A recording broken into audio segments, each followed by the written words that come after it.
como um juízo de Deus, porque o ser humano, dia após dia, só praticava a maldade de Deus. Eu preciso parar esse povo. Mas os olhos de Deus achou graça em Noé, e Deus, através de Noé, construiu uma arca e a humanidade continuou. E assim vai seguindo a história da humanidade, irmãos.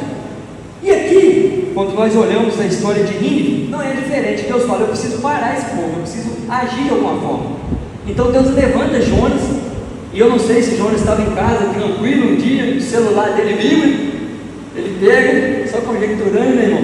E é uma mensagem de Deus para ele. Quando ele olha no WhatsApp, é Deus que estava mandando uma mensagem para ele: Jonas, levanta-te e vai lá na cidade de Nínive, porque eu preciso que você prega uma palavra contra essa cidade. A maldade dela chegou até mim. Qual que é a mensagem, Senhor, que eu vou entregar para aquele povo? A mensagem é: dentro de 40 dias, e essa cidade vai ser destruída. Irmãos, por que Deus não deu uma mensagem para Jonas assim? Jonas, fala com ela que eles serão destruídos assim que você falar. Por que Deus dá um prazo de 40 dias até Deus destruir eles? É porque, se você pegar a Bíblia, irmãos, e ler ela inteirinha, você vai ver o seguinte: antes de Deus exercer o juízo, Deus sempre dá uma oportunidade. Os irmãos creem que Deus sabe de tudo? Nós sabemos que Deus, um dos atributos de Deus é que Deus é onisciente. E o que é ser onisciente? Deus sabe de todas as coisas. Deus sabe do passado, Deus sabe do presente, Deus sabe do futuro. Deus, ele conhece o que eu fiz ontem, Deus sabe o que eu fiz hoje, Deus sabe o que eu vou fazer amanhã. Mas se Deus sabe de todas as coisas, por que Deus, quando ele vai se aproximar do homem na Bíblia, Deus sempre se aproximava fazendo uma pergunta que às vezes era boba, sendo que Deus já sabia da resposta? Por exemplo, quando o nosso irmão Adão e Eva pecaram no jardim, comeram do fruto que não podiam comer, por que Deus chegou para ele e perguntou assim: Adão, você comeu do fruto que não era para comer? Deus não sabe de tudo? Então por que Deus faz essa pergunta? É porque através da pergunta, Deus sempre estava dando uma oportunidade para o homem se arrepender. Antes de Deus exercer o juízo, antes de Deus pesar a mão, vamos dizer assim, Deus sempre, ao longo da história da humanidade, dava uma oportunidade para a pessoa se arrepender. E foi assim com o povo de Nínive. Eles têm 40 dias para se arrepender. O nosso irmão Jonas absorve a mensagem de Deus, e aí a Bíblia fala que ele se levanta, mas ele não se levanta para ir em direção àquilo que Deus tinha falado com ele. O que ele faz? Ele vai até o porto da cidade e pega um barco, e esse barco vai para onde? Vai para Tarsis. Jonas mora em Gat-Hefer. Deus mandou ele ir para Nínive, e ele está indo para Tarsis. Por que eu quero que os irmãos gravem isso? Gat-Hefer é porque da onde Jonas morava até o lugar que Deus estava mandando ele ir, que era Nínive, era 800 quilômetros de distância. Nosso irmão Zé Fernando aí, ele conhece muito de mapa. Se você pegar o mapa do Brasil e você criar uma linha reta nesse mapa de Muriaé e criar uma linha reta em 800 quilômetros, você chega lá em Brasília, irmãos. É a distância que Deus estava falando com Jonas quando falou: levanta e vai até a cidade de Nínive. Então, às vezes, quando a gente lê o texto, a gente pensa assim: Deus estava mandando ele ir ali, né, na cidade vizinha, né? Mas na verdade, Deus estava chamando ele para a viagem: vai até Nínive e prega contra ela a mensagem que eu te dei. Mas o nosso irmão Jonas, ao invés de ir em direção àquilo que Deus tinha proposto para ele, ele pega uma direção contrária, para Tarsis. Qual é a distância da casa de Jonas até Tarsis? Exatamente, aproximadamente 4.000 quilômetros, irmão. Pega o mapa de novo, coloca uma linha reta e você chega lá na Colômbia. Deus estava mandando Jonas ir para uma distância, Jonas pegou um caminho contrário para poder ir uma distância mais longe ainda. Tarsis, no mapa de Jonas, era o lugar mais longe que ele conhecia da época. E qual que é o propósito desse homem ir para tão longe? Ele tem algo no coração: eu quero fugir daquilo que Deus tem para minha vida. Eu quero fugir do chamado que Deus me fez. A história de Jonas, irmãos, é uma história muito antiga, mas infelizmente, muitas das vezes, ainda no século 21, em 2025, tem muita gente que age como Jonas. Para todos nós que estamos aqui, Deus tem um propósito. Para todos nós que estamos aqui, Deus tem um chamado. Para todos nós que estamos aqui, Deus tem um projeto. Deus antes, quando a gente ainda era informe, quando a gente nem tinha forma, Deus já sabia o nosso nome, Deus já sabia a nossa história. Deus olhou a gente no ventre da nossa mãe, e antes da gente nascer, Deus já escolheu, Deus já tinha um propósito na nossa vida. Só que o que a gente faz com isso? A gente muitas das vezes sabe que Deus tem um propósito, mas a gente escolhe viver uma vida na direção contrária daquilo que Deus tem para a gente. O problema é que antes da gente nascer, Deus já nos projetou para vivermos uma vida ao lado dele. E é por isso que uma vida fora da presença de Deus sempre vai faltar algo. Por quê? Porque dentro de nós Deus deixou um espaço que é do tamanho dele. Se Deus não tiver aí, sempre vai estar vazio esse espaço. Você pode estar rodeado de amigos, você pode ter muito dinheiro na conta, você pode ter um excelente trabalho, você pode ser visto pelas pessoas como o cara, como uma pessoa de influência, você pode ser aquele que todo mundo bate no seu ombro, mas ainda assim, quando você chegar dentro da sua casa, você vai saber que está faltando algo lá dentro. Quando você pôr a cabeça no travesseiro, você vai pensar: meu Deus, eu tenho tudo que eu queria ter. Eu tenho um emprego, eu tenho dinheiro, eu tenho isso, eu tenho aquilo. E por que ainda falta algo aqui dentro? É porque dentro de você, dentro de mim, irmão, tem um espaço, tem um buraco, que antes da gente nascer, Deus colocou ele lá. E esse buraco, ele só é preenchido pela presença de Deus. Esse espaço, ele só é preenchido vivendo aquilo que Deus projetou para a gente viver. E o que o nosso irmão Jonas, ele escolheu fazer? Eu quero viver a minha versão longe de Deus. Eu quero viver a minha versão longe dos projetos de Deus. E aí pegou um barquinho, irmãos, e foi em direção à Tarsis. Mas Deus não desistiu de Jonas, como Deus não desiste de mim e de você. O que Deus fez então? Eu vou atrás de Jonas. E glória a Deus, porque Deus foi atrás de Jonas. Deus poderia muito bem. Eu estou falando de um Deus aqui, irmãos, que ele tem milhares de anjos ao seu dispor. Eu estou falando de um Deus aqui que ele é todo poderoso. Eu estou falando de um Deus aqui que, se ele destruir a humanidade hoje, não muda nada para ele, no sentido de quem ele é. Ele não precisa do ser humano. Ele é Deus.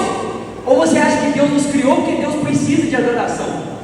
Deus precisa de alguém olhar para ele e falar: o Senhor é bom. Aí Deus, é mesmo, eu estava até desconfiado que eu não era. Não.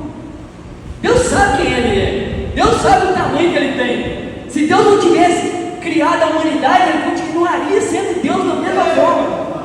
E por que esse texto me chama tanta atenção? É porque eu vejo um Deus tão grande igual esse, tão poderoso igual esse, não desistindo de um homem tão pequeno igual Jonas, e indo atrás dele.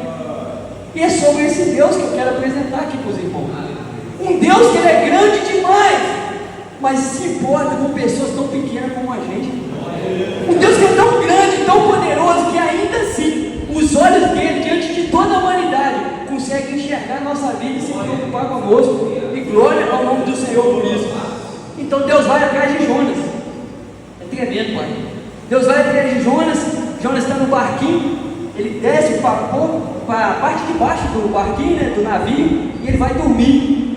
E o que Deus faz? Deus envia naquele mar uma grande tempestade. E o barco começa a ser agitado pelas ondas. Perdão, irmão. Os marinheiros entendem o seguinte: esse vento está muito forte, o barco está muito pesado, o barco vai quebrar. O que a gente tem que fazer? Vamos pegar os recursos que a gente tem aqui e vamos jogar no mar. Assim o barco fica mais leve e o vento não quebra ele. Joga ele de um lado para o outro, mas não quebra ele. E eles começam a pegar aquilo tudo e jogar no mar. Qual que é a culpa da tempestade? Qual é a causa da tempestade? É porque dentro daquele barco tem um homem que está fugindo de Deus. E Deus está querendo trazer esse homem de novo para perto dele. Então, às vezes, irmãos, na nossa vida, nem toda tempestade que a gente passa é o diabo. Às vezes, na nossa vida, nem todo momento difícil que chega para nós é porque é o diabo que está tocando na nossa casa, na nossa família. Não. Às vezes, Deus permite algumas situações, algumas tempestades. Por quê? Porque essas tempestades terão o propósito de nos trazer para perto de Deus de novo. Então talvez existem pessoas aqui que não estão entendendo por que estão passando talvez um momento de dificuldade, um momento tão difícil dentro da sua casa. Talvez Deus permitiu isso, irmão, não que Deus tem prazer na sua dor, mas que Deus tem prazer na sua vida, na presença dele. E Deus sabe que se ele não permitir a tempestade, você vai voar para longe. Então ele usa as tempestades tempestade para nos trazer para perto. Não porque Deus quer nos obrigar a estar aqui, não, é porque Deus sabe que nós, longe dele, somos programados e vamos dar errado, irmão. Que a vida longe dele vai dar errado, não presta. Então Deus permite algumas situações para nos trazer para perto dele novamente. E lá na frente, quando a gente olhar para trás, a gente vai falar: ainda bem que Deus soprou o vento na minha vida naquela época.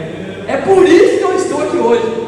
Meus irmãos, se Deus não tivesse enviado algumas tempestades na minha vida, provavelmente o Marco Aurélio estaria muito longe hoje. Mas Deus, pela sua infinita misericórdia, com uma situação ali e outra cá, Deus foi permitindo algumas coisas na minha vida. E isso, irmãos, me trouxe até aqui para me poder ministrar essa palavra para os irmãos, e louvado seja o nome do Senhor. Eles foram lá, acordaram Jonas: Jonas, o barco vai quebrar, nós vamos morrer. Clama a Deus, talvez Deus nos tire aqui dessa tempestade. E o nosso irmão Jonas ali no meio deles, e ele falou: não tem algo errado, alguém é o culpado. Então pegaram, irmãos, provavelmente um cordão, está com cordão aí, Zé? Tipo do Zé. Pegaram o cordão e lançaram para cima. O vento bateu no cordão e caiu em cima de Jonas. Aí eles entenderam: esse daí é o culpado. Chamaram Jonas e falaram: por que caiu isso em você? O que você fez? E aí Jonas explicou: eu sou um profeta de Deus, mas eu estou fugindo do Senhor, e por isso que essa tempestade está aqui. Aí Jonas entende e fala assim: irmão, me joga na água que a tempestade vai acabar. Mas o pessoal pensa assim: se Deus preocupa tanto com esse homem, está mandando uma tempestade por causa dele, nós não podemos jogar na água. Se Deus virar contra nós. Mas aí acontece que eles percebem que não tem jeito, irmãos. Jonas é o culpado, então eles pegam o nosso irmão Jonas e jogam Jonas na água, no meio do mar. E aí a Bíblia diz, irmãos, que assim que Jonas cai na água, o mar se acalma. O problema realmente era Jonas. Era certeiro, irmãos, que Jonas iria morrer no meio daquele mar. Não tem como escapar, ele está no meio do mar, ele não tem um navio, não tem um bote salva-vida. Jonas talvez tenta nadar, mas ele começa a afundar. É certeiro, o profeta vai morrer. Mas aí ele lembra de Deus, irmãos, e ele começa a orar. E aí nós vamos ver quem criou o primeiro submarino na história da humanidade, né? Foi o próprio Deus. Deus enviou uma baleia, irmãos, e a baleia foi lá e engoliu o nosso irmão Jonas. E o Jonas queria morrer afogado, agora está debaixo das águas, dentro da barriga de uma baleia. Ali era o protótipo do primeiro submarino. Dentro da barriga daquele peixe, ele fica 3 dias e 3 noites. Ali não tinha sinal de internet, ali não tinha Wi-Fi, ali não tinha dados móveis, não tinha jeito, não tinha WhatsApp ali. E aí ele só tem uma solução, irmãos: eu vou orar. Eu vou falar com quem enxerga até debaixo d'água. E debaixo de água, naquela situação, Jonas começa a orar, irmãos. E a Bíblia diz que a oração dele sobe e chega lá no trono de Deus. Hoje é um culto de oração aqui, irmãos. E eu quero lembrar algo aos irmãos aqui. A distância entre o homem e Deus não é uma distância medida em metros, quilômetros, milhas. Não. A distância entre um homem e Deus é a distância de uma oração. O homem pode estar no fundo do poço, pode estar no fundo do mar, igual Jonas, pode estar num lugar que não pega sinal, que não tem como pedir socorro a seres humanos. Se essa pessoa orar, a oração que ela fizer tem o poder de chegar no trono de Deus, e a mão de Deus pode alcançar ali. Eu não sei o que você está vivendo, meu irmão, eu não sei a situação que você está passando, mas eu quero te falar que ao longo da minha vida eu vi várias vezes uma oração mudar o rumo da minha história. Eu vi uma oração mudar a história da minha família. Eu vi orações restaurar o casamento dos meus pais. Eu vi oração salvar pessoas. E por isso eu estou aqui para falar com vocês: a oração tem poder. A oração ela pode mudar a história das pessoas. A oração pode salvar um Jonas que está no fundo do mar. E glória a Deus, Deus ouviu. E sabe o que Deus fez? Deus foi lá, irmãos, e deu ordem para o peixe. E o nosso Deus, quando Ele fala, irmãos, o peixe ouve, a árvore ouve, as estrelas ouvem. Quando Deus fala, irmãos, toda criatura abaixa para ouvir a voz do Senhor. E Deus falou para o peixe: vai lá na praia e cospe Jonas lá. E aí, irmãos, o peixe foi e cuspiu Jonas na praia. E eu queria que você imaginasse a cena: o homem está 3 dias na barriga do peixe, uma baleia, misericórdia, e a baleia comeu um monte de coisa. Que situação! E a baleia vomita o nosso irmão Jonas, está todo vomitado, todo descabelado, uma situação terrível. Talvez pensando assim: eu vou ir para casa tomar um banho, mas do nada, irmãos, a acontece o texto que nós lemos aqui. E veio a palavra do Senhor pela segunda vez a Jonas, dizendo: levanta-te e vai até a cidade de Nínive. Tem muitas coisas que me chamam a atenção nesse versículo, já caminhando para o fim, mas tem algo aqui que me chama a atenção demais, irmãos, que é a palavra segunda vez. Deus vindo de novo e falando com Jonas: levanta e vai lá e prega aquilo que eu pedi para você pregar.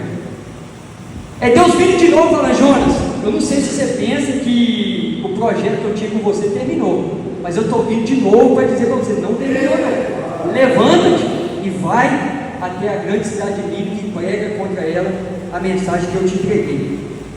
Eu não sei o seu coração, irmãos, eu não sei como está a vida de vocês aqui, mas eu quero te dizer que essa noite Deus me trouxe aqui nesse lugar para Deus falar com você mais uma vez que aquilo que Deus tem para a sua vida ainda está de pé. Eu não sei o que você tem passado, eu não sei qual história você tem trilhado, qual caminho você tem escolhido, mas eu queria que você entendesse que Deus, o Deus Todo-Poderoso, nessa noite está usando eu, um simples servo dele, para falar com você mais uma vez que o projeto dele na sua vida não acabou, que Deus não desistiu de você, Deus não desistiu da história que ele tem com você. Deus está vindo de novo para falar com você: levanta e vem viver aquilo que eu tenho para a sua vida. Levanta e deixa eu guiar os seus passos. Levanta e caminha na direção que eu tenho para você. E agora, aqui, irmãos, é a outra história. É a história do Jonas que escolheu ouvir a voz do Senhor. E aí ele se levantou e foi lá pregar. E quando ele entra na cidade, a cidade era exatamente, irmãos, mais ou menos o tamanho de Muriaé. Não sei quantos habitantes tem aqui, né? Mas Nínive tinha 120 mil habitantes. Então eu creio que é mais ou menos parecido, né? Muriaé e Nínive, né?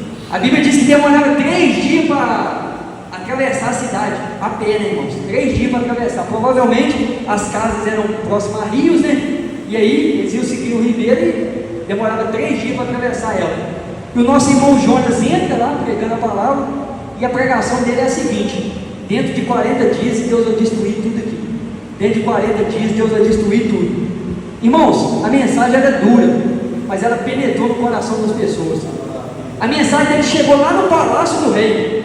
E sabe o que o rei fez? O rei chamou todo mundo e falou: gente, Deus falou que vai nos destruir, mas e se a gente se arrepender? E se a gente colocar nossas vestes, colocar vestes de humilhação, que a Bíblia chama de panos de saco? E se a gente pegar um jejum de 3 dias sem comer e sem beber? Ninguém vai comer nada, nem os bois, nem os gatos, nem o gato, nem a galinha, nada, ninguém vai comer nada. 3 dias. E se Deus, dentro desses 3 dias de jejum, voltar atrás e não nos destruir? E foi isso que eles fizeram. Pegaram um propósito com o Senhor e ficaram 3 dias e 3 noites sem comer. E o nosso irmão Jonas subiu no alto do morro e ficou assim: vamos ver o que vai acontecer com essa cidade. A Bíblia diz, irmãos, que Deus olhou do céu e o povo, que é o pior povo da história da humanidade, estava lá de joelho dobrado, se humilhando na presença de Deus. Sabe o que Deus fez? Deus que falou que ia destruir, Deus voltou atrás e falou: já que vocês se arrependeram, eu também não vou fazer o mal que eu tinha falado que ia fazer com vocês. Deus falou com Jeremias uma vez, irmãos, e aqui eu quero trazer um alerta aqui para a igreja: o seguinte, Deus falou com Jeremias, capítulo 18, versículo de número 7. Se eu falar que eu vou destruir um povo, e esse povo se arrepender, eu volto atrás também e não destruo esse povo.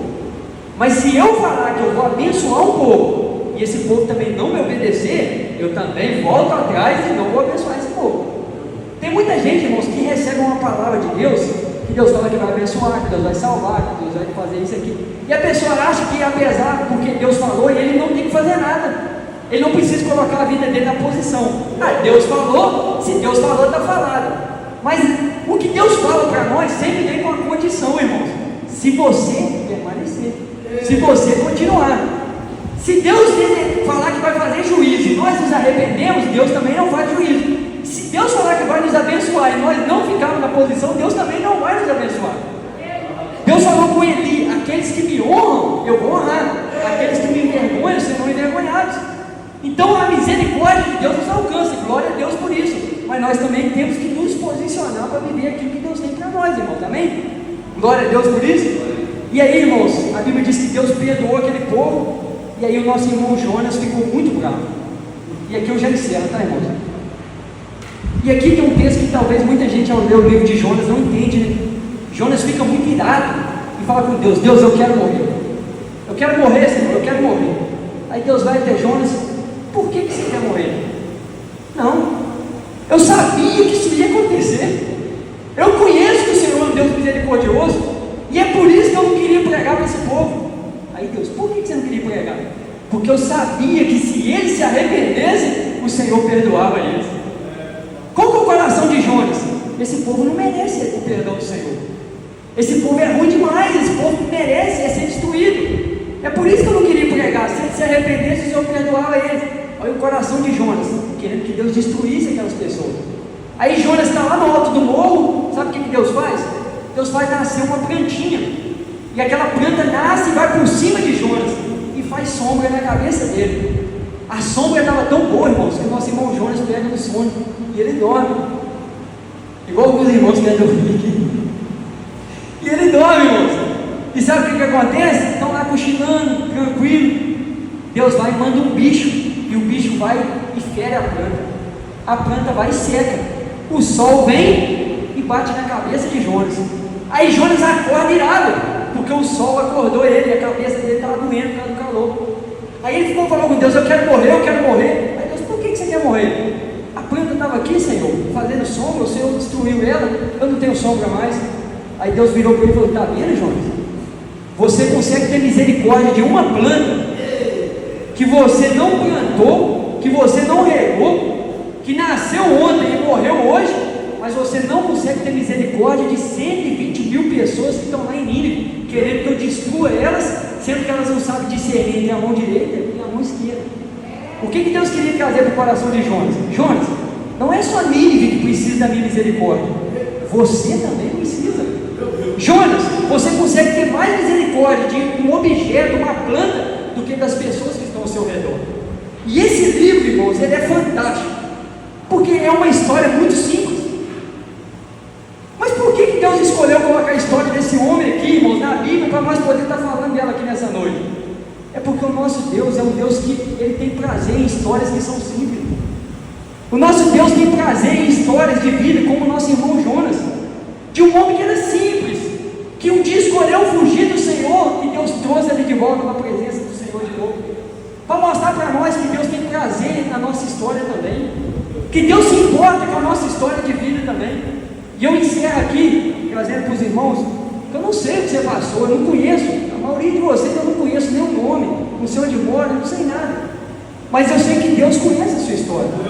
Eu não sei o que você passou ao longo da sua vida, eu não sei as marcas que você traz até aqui, só que eu quero te dizer que Deus sabe todas elas, e Deus tem poder para escrever uma história diferente na sua vida. Deus tem poder para dar um start daqui para frente na sua vida.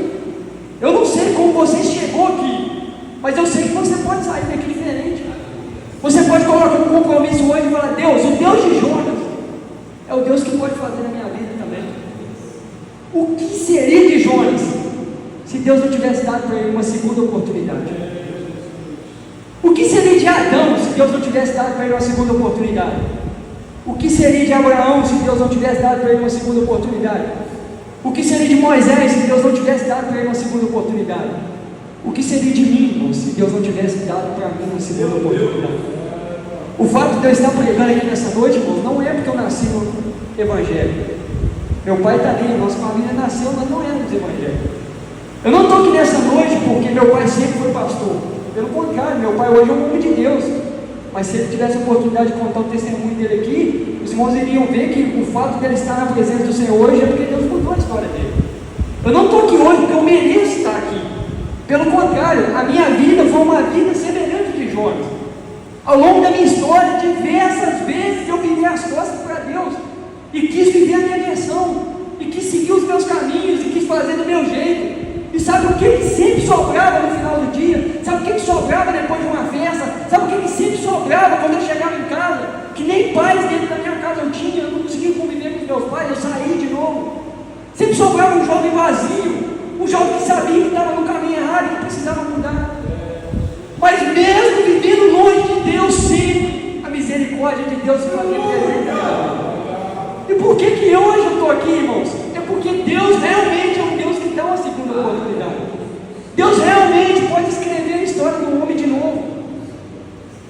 Esses dias, lá no meu serviço, uma colega de trabalho pegou um mouse, o Zé sabe, o mouse estava todo empoeirado e ela jogou ele no lixo. E aí, irmão, eu fui jogar um lixo lá, quando eu abri, mouse de computador, e quando eu abri o lixo, eu vi o mouse lá, eu falei, mas que isso, gente, jogaram o mouse no lixo? Pode jogar um dentro no lixo não, filho. Aí peguei e falei, ô Zé, testa aí. Aí colocamos no computador do Zé lá, o mouse estava funcionando perfeitamente. Eu falei, não pode jogar isso fora não, tem valor ainda. E fui lá e pus na minha gaveta. Virei para o menino que trabalha com a gente e falei assim, foi isso que Deus fez na minha vida. Eu estava no lixo, eu estava ali jogado, eu não tinha esperança, estava entrando em depressão, minha vida estava vivendo totalmente complicada, situações, né, que em outra oportunidade eu conto para os irmãos. Mas o que Deus fez? Deus foi lá no lixo, olhou e falou, Marco, aí não é o seu lugar, aí não é o seu lugar. E Deus estendeu a mão dele, pegou eu lá e falou, na minha presença você tem um lugar. E hoje eu estou aqui para falar com os irmãos. Por quê? Deus é um Deus que dá uma segunda oportunidade. Se você está aqui nessa noite, é porque Deus está te dando oportunidade. Se você está aqui, isso aqui não foi marcado no calendário da terra somente. Esse encontro aqui hoje foi marcado no céu.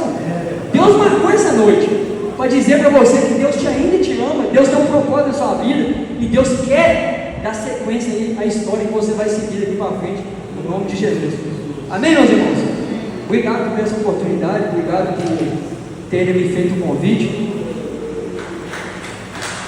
Espero que acrescentar no algo para dos irmãos que vão seguir. Glória a Deus. Glória a Jesus, maravilha. Queridos.